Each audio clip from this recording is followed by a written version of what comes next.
하리로다. 아멘. 할렐루야.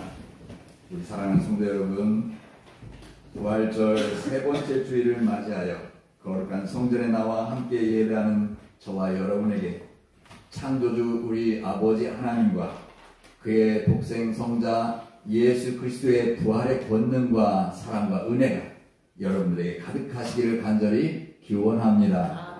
사랑하는 성도 여러분, 참 잘 오셨습니다. 예수님의 이름으로 사랑하고 환영하고 축복합니다. 오늘 저와 여러분에게 부활의 권능의 예수님께서 친히 찾아오셔서 힘과 능력으로 그리고 피 묻은 손을 얹어서 우리의 머리에서 발끝까지 삼천한 곳을 싸매어 주시고 육신의 질고도 깨끗하게 치료하실 뿐만 아니라 영의 양식으로 풍족하게 먹여 주실 줄로 믿습니다. 오늘 우리 주님께서 저와 여러분에게 주시는 말씀은 여러분들 잘 아시는 바와 같이 요한복음 21장에 기록된 말씀입니다. 많은 학자들도 많이 요한복음은 원래 20장에서 끝나야 맞고 오늘 요한복음을 자세히 보면 20장이 마무리가 된 장이다라고 보고 있고요. 그리고 21장은 요한의 제자들이나 아니면 후대의 사람들이 더 첨가한 말씀이다라고 보는 것이 학자들입니다. 이렇게 후대에 왜 21장을 요한복음에 기록해야 했을까? 우리 예수님께서 원하시는 것은 21장을 통해서 무엇을 우리에게 가르쳐 주시고자 원하시는 것인가? 여러분 잘 아시다시피 21장에서는 예수님께서 부활하신 후에 몇 번째? 세 번째. 여러분 요한복음에는 3이라는 숫자가 나와요. 뭐가 나올까요? 예수님께서 예루살렘에 몇 번 올라가셨어요? 3번 올라가신 것으로 기록되어 있어요. 다른 복음서에서는 예수님은 갈릴리 지역에서 복음을 전파하시고 사마리아까지도 갔다 오시지만 한 번만 예루살렘에 올라가셔요. 무엇 때문에? 절기를 지키기 위해서. 무슨 절기? 6월절 절기. 6월은 뭐예요? 구원받았다. 담을 넘는다. 이스라엘 백성들이 애굽에서 그 고통의 자리에서 하나님이 그들을 건져주셨다. 6월이에요. 엑소더스. 출애굽. 역시 마찬가지로 우리의 모든 인생의 죄악을 담을 넘게 하시는 우리 예수님의 단번의 제사들입니다. 그 6월절 어린 양의 제물이 되기 위해서 예루살렘에 올라가신 것이 한 번으로 기록되어 있어요. 그러나 요한복음은 3번까지 절기를 지키러 올라가신 것으로 기록되어 있습니다. 그리고 여기 보면은 21장에 부활하신 예수님께서 몇 번째 나타나셨어요? 3번째 나타나셨어요. 3번째. 3번째 나타나셔서 이 사랑하는 제자들이 열심히 밤에 그물을 던졌지만 헛수고하고 빈배로 돌아올 때에 해변에서 주반을 만들고 거니시다가 그들의 배를 보고 오른편에 그물을 던지라 그러지요. 그런데 배에 있는 모든 사람들은 전혀 그가 누군지를 알지 못하지만 그의 말을 의지해서 오른편에 그물을 던졌더니 심히 큰 물고기들이 153마리가 잡혀서 그물이 찢어질 만큼 잡혔다라고 하지요. 그때에 바로 예수님이 사랑하시는 제자가 그를 아는 거예요. 아, 저분은 예수님이시다라고 하니까 베드로가 벗어두었던 겉옷을 입고 바다에 뛰어들었다라는 말씀으로 기록되어 있어요. 그리고 예수님은 조간을 그 제자들과 함께 다 나눠 드시고 난 다음에 어떻게 하십니까? 베드로를 따로 부르지요. 베드로를 따로 불러요. 그리고 베드로에게 묻습니다. 이 사람들보다 네가 나를 더 사랑하느냐? 예, 주님이 아시지요. 내가 사랑하는 줄 주님이 아시지 않습니까? 내 어린 양을 먹이라. 두 번째로 말씀합니다. 주님은 내가 주님을 사랑하는 줄 주님이 아십니다. 내 어린 양을 치라. 3번까지 이야기하죠. 왜 요한복음 21장에서는 제자들을 갈릴리에서 3번째 부활하신 후에 나타나시고 그들에게 만찬을 베풀어 주시고 그리고 베드로에게 이렇게 따로 3번씩이나 네가 나를 사랑하느냐라고 말씀하시는가? 이것은 어디에서 일어난 일이에요? 갈릴리. 따로 삽니다. 갈릴리에서 있었어요. 지난 시간에는 어디였어요? 예루살렘에 머물러 있어라. 이 복음서는 어느 복음서에 기록되어 있다고요? 누가복음. 그러나 요한복음은 그리고 마가나 마태는 갈릴리예요. 그래서 이 갈릴리에서 예수님은 부활하신 뒤에 세 번째 나타나시고 이와 같은 일을 하셨던 것이 오늘 저와 여러분에게 주시는 말씀의 배경이에요. 내용입니다. 그러면 오늘 본문의 제목은 갈릴리에서, 왜 갈릴리일까? 갈릴리에서 예수님은 무엇을 하셨고 왜 그렇게 하셨을까? 간단하게 세 가지로 말씀드릴 때 성령께서 저와 여러분에게 크게 깨닫게 하시고 이와 같은 갈릴리의 은혜가 저와 여러분에게 임할 수 있기를 예수님의 이름으로 축원합니다. 첫 번째로 예수님께서 제자들을 다시 부르시기 위한 목적이었어요.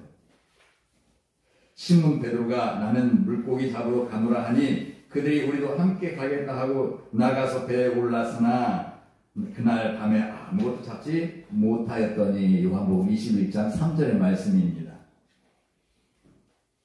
앞에서 말씀드린 바와 같이 요한복음은 20장에서 마무리되어야 돼요. 20장 끝에 보면은요, 이 성경을 기록한 목적이 나와요. 요한복음을 기록한 목적이 나옵니다. 그런데 여기서 끝나야 할 것이 21장에 다시 이어지죠. 왜 그랬을까요? 그리고 여기에서 예수님은 어디에서 제자들을 만나셨어요? 갈릴리에서요. 그것은 예수님께서 평소 돌아가시기 전에 부활하신 후에 이 제자들을 갈릴리에서 보겠다라고 약속하신 것이 있어요. 주님을 따르던 제자들이 예수님의 십자가의 죽으심과 부활하심으로 인하여 많은 두려움과 혼란을 겪고 있었습니다. 십자가에 달려 죽으시고 장사 지낸 분이 다시 살아나시다는 것은 있을 수 없는 일이고 도저히 믿을 수도 없는 일이죠. 그러나 그분을 어떻게 잠깐 직접 보았어요. 도마도 직접 만져보았어요. 그런데 갑자기 또 예수님은 사라지셔요. 그러니 그 잠깐의 순간에 직접 내가 피부를 만져보았고 경험했지만 그것으로 그들이 온전히 예수님을 믿겠느냐는 거죠. 온전히 부활하신 예수님을 확실히 믿을 수 있느냐는 얘기죠. 만약에 네가 예수님을 정말로 부활하신 걸 믿느냐? 네가 부인하면 내가 살리겠다. 그렇지 않으면 그것을 믿으면 내가 너희를 죽이겠다. 그런 실제 현장 속에서 그들은 과연 예수님의 부활을 인정할 것인가? 사랑하는 성도 여러분, 진정한 예수 그리스도의 제자로서 주님의 십자가에 부활하신 사건을 산 증인의 삶으로 우리 예수님은 그들을 보내야 하는데, 증인의 삶으로 그들을 파송해야 하는데 그들에게 과연 확신이 차고 넘치는가? 왜 예수님은 갈릴리에서 다시 보시자고 말씀을 하셨을까? 여러분 잘 아시는 바와 같이 복음서의 맨 앞에는 예수님이 세례 요한에게 세례를 받으신 후에 하나님의 아들로서 메시아로서 사역을 시작합니다. 가장 먼저 한 것이 뭐예요? 사단의 시험을 받아요. 그리고 어떻게 해요? 사역을 하시기 전에 제자들을 먼저 불러요. 그물을 씻고 있는 베드로와 안드레 형제를 불렀어요. 나를 따르라. 내가 너희를 사람을 낳는 어부가 되게 하리라. 조금 더 지나가시다가 세베대의 두 아들이 또 그물을 씻고 있어요. 그들도 나를 따르라. 예수님은 갈릴리에서 그 갈릴리의 어부들, 그들을 예수님은 택하시고 부르셨어요. 제자로 부르셨어요. 그런데 그 예수님이 제자들을 데리고 산에 올라가서 교훈도 하시고 내려오시면서 병들도 치료해 주시고 귀신들이 떠나가고 나병 환자가 치료되고, 과연 우리가 예수님께서 제자로 부른 것이 우리는 정말 천하에 가장 축복받은 사람들이라, 앞으로 우리의 인생은 대로로 막힘없이 펼쳐질 것이다 라는 희망이 가득 찬 제자들이었어요. 그러나 예수님은 십자가에 달려 죽으셨어요. 힘없이 사라지셨어요. 그런데 예수님은 돌아가실 때 그 전에 제자들에게 내가 죽은 지 사흘 만에 다시 살아날 것이다 라고 말씀하셨어요. 그런데 이 다시 살아나신 예수님, 부활하신 예수님을 만났음에도 불구하고 이들은 확신이 과연 있었을까? 그리고 우리 예수님은 다시 그들을, 부활하신 예수님께서 그들을 다시 부르시기 위한 그들은 실망과 좌절과 두려움과 무서움으로 가득한 그들에게 다시 새 희망과 능력으로 축복하시기 위해서 우리 예수님은 갈릴리에서 다시 보자 말씀하셨고 지금 갈릴리에서 세 번째 나타나셨다는 것을 우리는 기억해야 될 줄로 믿습니다. 여기 요한복음의 숫자, 영적인 숫자 153마리를 잡았어요. 사랑하는 성도 여러분, 여기 보면은 예수님께서 이 제자들을 부르셨을 때 그들은 실패를 하고 전혀 물고기를 잡지 못하고 그물을 씻고 있는 마지막이에요. 그 상황에서 예수님은 그들을 부르셨고 내가 이제는 사람을 낳는 어부가 되게 하리라 말씀하셨어요. 그런데 여기 예수님께서는 갈릴리에서 어떻게 하십니까? 오른편에 그물을 던지라 153마리나 되는 물고기를 잡았어요. 여기 153마리의 숫자에 대해서 여러분 궁금하시죠? 여러분 성경에 나온 숫자에 대해서 궁금하시죠? 오늘 여기 예수님께서 베드로를 비롯한 제자들의 숫자가 나와요. 갈릴리로 가서 우리 그물을 던지러 가자 한 그 숫자들이 나와요. 몇 명일까요? 7명이 나와요. 원래는 12명인데 7명만 기록하고 있어요. 그건 제자들의 완전수를 이 요한복음은 영지주의자들이 많이 활동할 때 기록된 복음서예요. 그래서 어떤 것이 더 영적인 것인가, 그리고 이 숫자에 담겨진 숫자의 이 영적인 숫자는 어떤 것인가, 그래서 완전수 7을 그들은 가장 강조를 했어요. 그렇기 때문에 지금 예수님께서 그 갈릴리에서 제자들을 만났을 때 그 제자들의 숫자는 7명이었다는 걸 강조하고 있어요. 그리고 여기 153마리를 잡았다라는 것은 어떤 영적인 숫자가 있을까? 많은 사람들이 거기에 대해서 분분했어요. 가장 많이 이 숫자에 대해서 해석한 바로 숫자가 153이에요. 성 어거스틴은 구약의 율법의 상징인 율법, 10계명, 10의 숫자지요. 신약 성경에서는 성령을 강조해요. 성령. 3이에요. 그래서 신약에서는, 신약 성경에 대해서는 7이라는 숫자를 강조해요. 7. 신약에서는 그 7의 숫자는 성령의 숫자라고 이야기하고 있어요. 성령의 7 숫자. 왜냐하면 신약 성경은 대부분 성령의 역사다. 제가 항상 강조하는 것은 제자들을 통해서 성령께서, 예수께서 약속하신 성령이 임하심으로 인해서 그 제자들이 하나님의 복음을 증거하는 그 역사를 기록한 것이 신약 성경이다라고 하지요.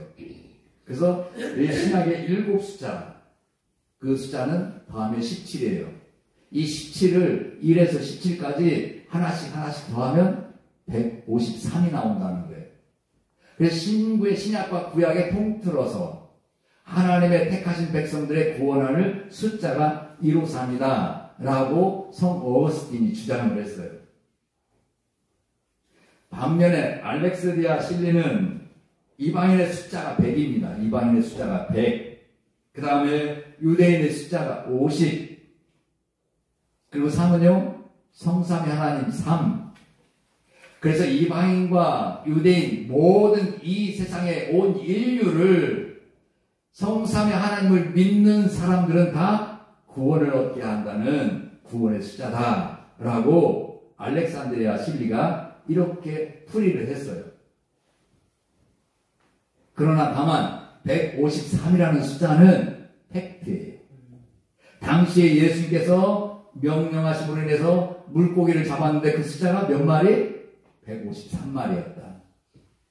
이 숫자에 대해서 더 많은 해석을 요구하면 이단에 빠지기가 쉽습니다.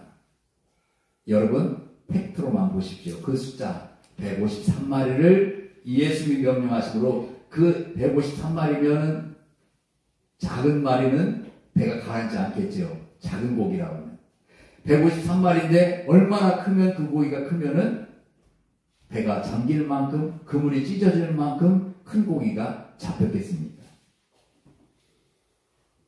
이 253, 이 물고기는 바로 예수님을 믿음으로 구원받은 구원의 백성들을 상징을 해요. 물고기는.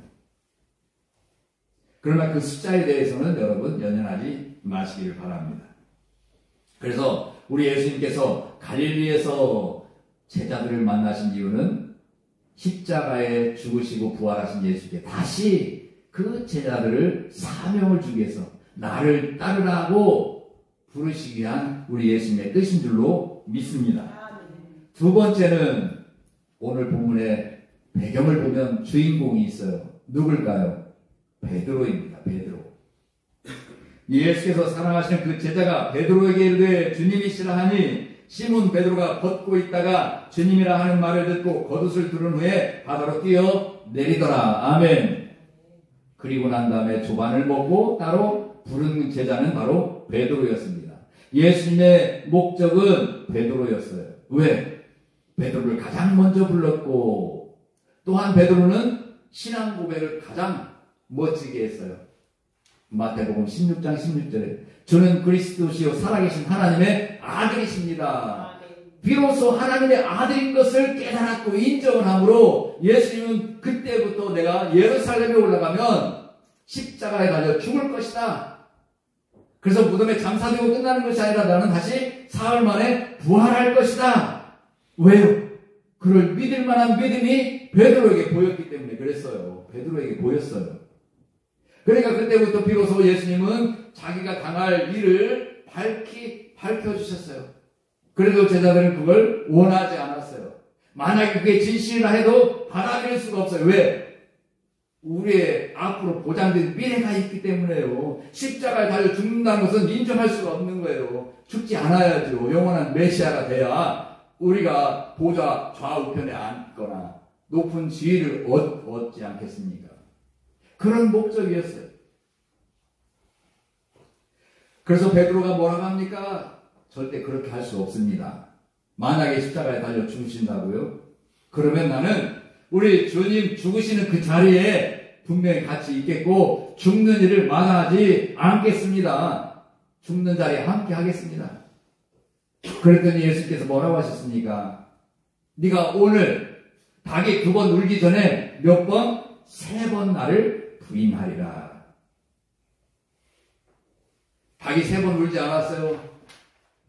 2번째 우는 2번 울을 때 베드로는 이미 3번씩 부인했다. 그걸 강조하고 있어요. 그렇게 했음에도 불구하고 베드로는 장담했어요. 나는 절대로 예수님을 떠나지 않겠습니다. 죽는 자리에 함께 하겠습니다. 내 생명도 바치겠습니다. 그랬던 베드로가 결국에는 어땠습니까? 부인하고 그리고 십자가 처형 자리에 나타나지도 못했어요.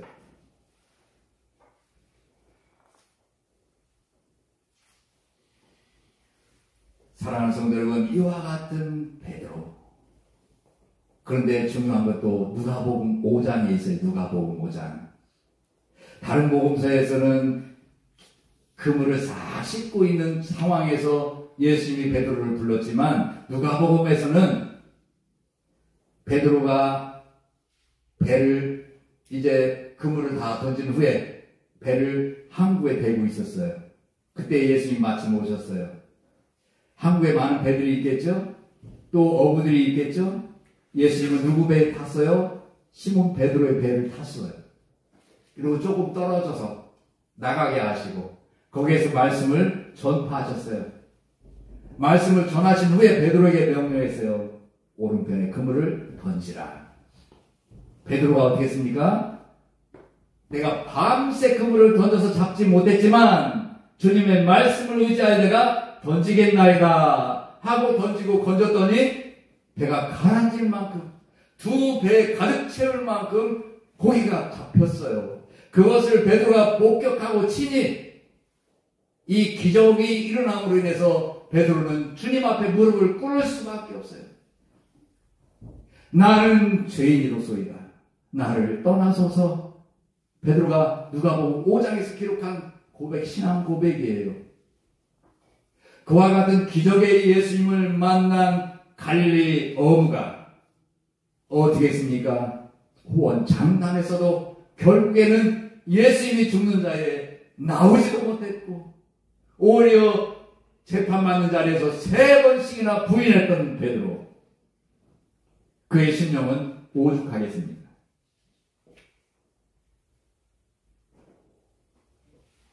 사랑하는 성도 여러분, 아마도 나는 예수님을 배울 면목이 없을 것으로 생각합니다. 더구나 오늘 본문 내용을 자세히 들여다보면 베드로가 그물을 열심히 내서나 한 마리도 잡지 못했습니다. 처음 예수님을 만났을 때와 같습니다. 누가복음과 같습니다. 그런데 멀리서 한 분이 바닷가에 서시면서 거닐면서 말씀하셨어요. 오른편에 그물을 던지라. 그랬더니 베드로가 그 말을 믿고, 아직 지금까지도 예수님인 줄 몰라. 예수님인 줄 몰라. 누가복음 그렇게 기록되어 있어요. 그물을 내렸어요. 그리고 건졌더니 심이 찢어질 만큼 153마리가 잡혔어요. 그때 누가 말합니까? 주님이 사랑하시던 제자가 저분은 바로 주님이십니다 라고 이야기를 하는 거예요. 베드로가 알아본 게 아니라 주님이 사랑하는 누구? 요한복음을 기록한 사도 요한이 알아본 거예요. 그때야 베드로가 주님인 줄을 깨달았어요. 있을 수 있는 법이에요? 없지요. 왜? 누가복음에서 일찍이 체험했어요. 예수님의 기적을. 그럼에도 불구하고 베드로는 미련해요. 그렇게 사랑을 한다고 다짐했어도 불구하고 죽음을, 생명을 바치면서까지 나는 예수님의 제자가 되겠다고 한 베드로였지만 지금도 여전히 그에게는 눈이 가려져 있어요. 예수님을 알아보지 못했어요. 다시 한번 그물에 고기가 찢어질 만큼 잡혔을 때 그 사도 요한으로 인하여서 예수님인 줄 알고 급히 겉옷을 입었어요. 그리고 바다에 뛰어들었어요. 여기에서 겉옷을 입었다라는 의미를 여러 가지로 해석합니다. 저는 사명을 다시 부여받았다. 저는 그렇게 해석을 합니다.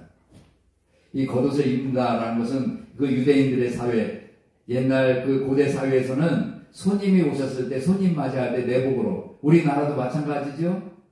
내복 편안한 옷을 입고 있다가 손님이 오면 어떻게 해요? 옷을 입어야죠. 옷을 입고 나가서 손님을 맞이합니다. 여기 베드로도 역시 마찬가지입니다. 예수님, 부활하신 예수님을 다시 만나기 위해서 벗었던 옷을 다시 입어야 돼. 이 예의예요. 예절을 갖춘 거예요. 그런데 이 겉옷은 상징하는 것이 바로 예수님의 사명, 제자로서의 사명감, 사명의 옷을 다시 한번 입었다는 것을 저는 그렇게 풀이하고자 합니다. 그동안에는 벗어 던졌어요. 물고기 잡고 있어요.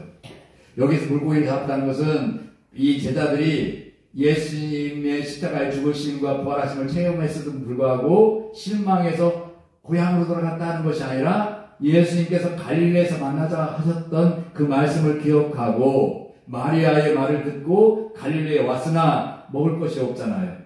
그러니까 먹을 것을 챙기기 위해서 물고기를 잡으러 갔죠. 그런데 이 상황에서 베드로는 겉옷을 입고 예수님인 줄 알고 바다에 뛰어들었어요. 베드로가 고기를 잡으러 벗었던 겉옷, 그 겉옷을 다시 입었다는 것, 부활하신 예수님이 갈릴리에서 그를 만났을 때 예수님은 벗어주었던 옷을 다시 입었다는 것. 베드로, 우리 예수님은 바로 베드로에게 목적이 있었어요. 예수님은 고기를 잡는 기적을 베푸심으로 다시 한번 베드로를 누가복음 5장을 상기시키는 거지요. 세 번째는 베드로의 완전한 치유와 사명의 회복입니다. 요한의 아들 시몬아 내가 이 사람들보다 나를 더 사랑하느냐 하시니 이르되 주님 그러하나이다. 내가 주님을 사랑하는 줄 주님께서 아시나이다. 이르시되 내 어린 양을 먹이라 하시고. 아멘. 사랑하는 성도 여러분, 여기 베드로는 전에는 어땠습니까? 자기 자신이 장담을 했어요. 우리 예수님을 사랑하는 것을. 그러나 3번 부인한 베드로는 지금 이 어투는 자기 자신이 예수님을 사랑하는 것을 장담하는 것이 아니에요. 예수님에게 의지하고 맡기는 거예요. 예, 맞습니다. 내가 주님 이 사람들보다 더 사랑합니다가 아니라 뭐라고 얘기했어요? 주님이 아십니다. 내가 주님을 사랑하는 줄을 누가 안다고요? 주님이 아시지 않습니까? 주님에게 맡기는 거예요. 여기에서 우리가 지혜를 구해야 할 게 뭐냐면 우리가 진정 하나님을 사랑한다 장담할 것이 아니라 하나님이 내가 사랑하는 줄을 아시느냐 그거예요. 우리 예수님이 내가 전적으로 내 생명을 바쳐서까지 사랑한다고 내 입술로 고백하는 것보다 우리 예수님이 내 생명을 바칠 만큼 사랑하는 줄을 누가 알아줘야 돼요? 예수님이 알고 있어야 된다는 거예요. 예수님이 아시지 않습니까? 예수님이 아셔야 돼요. 베드로는 거기에서 그걸 깨달았어요. 3번 부인한 이후에 나는 아무리 장담해도 나는 연약한 사람이다. 나는 부족한 사람이다. 닭이 3번 울기 전에 이미 2번 울을 때 나는 이미 3번씩 부인할 정도로 나는 그 죽음의 두려움에 사로잡힌 사람이다. 그걸 우리 주님이 더 잘 아시지 않습니다. 아시지 않습니까? 그럼에도 불구하고 나는 주님을 사랑합니다.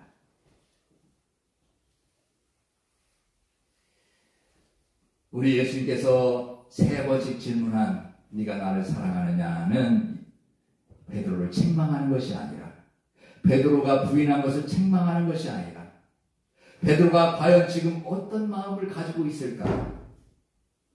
베드로의 마음을 아시는 하나님이세요. 여러분, 내 자신이 하나님께 3번씩 아무리 강조했어도 그것을 부인했다면 과연 우리는 하나님을 사랑한다고 자신할 수 있을까요?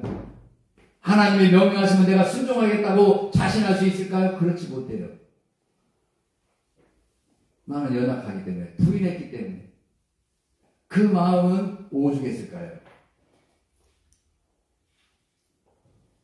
그 마음을 우리 예수님은 아시고 그것을 회복시켜 주세요. 그것도 한 번도 아니고 3번 부인한 것을 예수님은 완전히 이 베드로가 가지고 있는 그 마음을 녹여주시고 다시 회복시켜 주시는 거룩하신 우리 예수님인 줄로 믿습니다. 우리는 베드로보다 더 연약한 사람이지 않습니까? 아무리 서원해도 우리의 육신적인 욕심, 세상적인 욕심으로는 그 서원을 다 갚지 못할 때가 얼마나 많이 있습니까? 우리 예수님은 그 서원한 것을 갚지 못한 우리에게 찾아오셔서 책망하시는 예수님이 아니시라. 오히려 그 서원한 것을 갚지 못한 민망해하는 우리에게 두려워하고 무서워하고 주저하고 있는 우리에게 우리 예수님은 찾아오셔서 네가 나를 사랑하느냐? 이 사람들보다 네가 더 나를 사랑하느냐?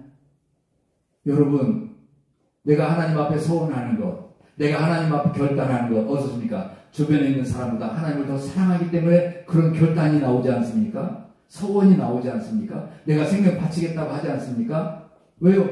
하나님의 사랑, 내가 하나님을 사랑하는 것이 깨달아져서 이제는 내가 하나님을 더 사랑해야지. 생명 바쳐 사랑해야지. 내 재산 들여서 사랑해야지. 내 자녀들 들여서 사랑해야지. 라는 그런 결단과 각오로 서운하지 않습니까? 그런데 그것을 이루기가 힘들어요. 베드로처럼 부인할 수밖에 없는 그런 상황에 맞닥뜨려져요. 그럴 때 우리는 장담할 수 있습니까? 그런데 우리 예수님은 그렇게 소원을 갚지 못하는, 민망해하는, 주저하는 그런 베드로에게 찾아오셔서 그 마음을 위로해 주시고 상처를 싸매어 주셔요. 네가 진정 나를 사랑하느냐? 그때 베드로의 고백은 주님이 아시지 않습니까? 내가 연약한 것을 주님이 아시지 않습니까? 그러나 나는 주님을 사랑합니다. 그랬을 때 이 베드로에게 주님을 사랑한다면 뭐하라? 내 어린 양을 먹이라. 할렐루야. 어린 양을 먹이는 거예요. 교회 성도들을 보살피는 거예요. 내 주변에 있는 믿음의 사람들을 보살피는 거예요. 더 나아가서 여기에서 어린 양은 어떤 양들이냐? 길 잃어버린 양들. 우리 참된 교회에 길 잃어버린 양들은 이 지역의 주민들인 줄 믿습니다. 그 주민들을 사랑하는 것이 바로 누구를 사랑하는 거요? 예수님을 사랑하는 것. 내 어린 양을 먹이라. 내 어린 양을 치라. 바로 우리 예수님은 마지막 21장에서 베드로에게 새로운 사명을 부여하시기 위해서 두려워하고 있고 또 3번씩이나 부인한 이 베드로가 과연 이것을 감당할 수 있을 것인가?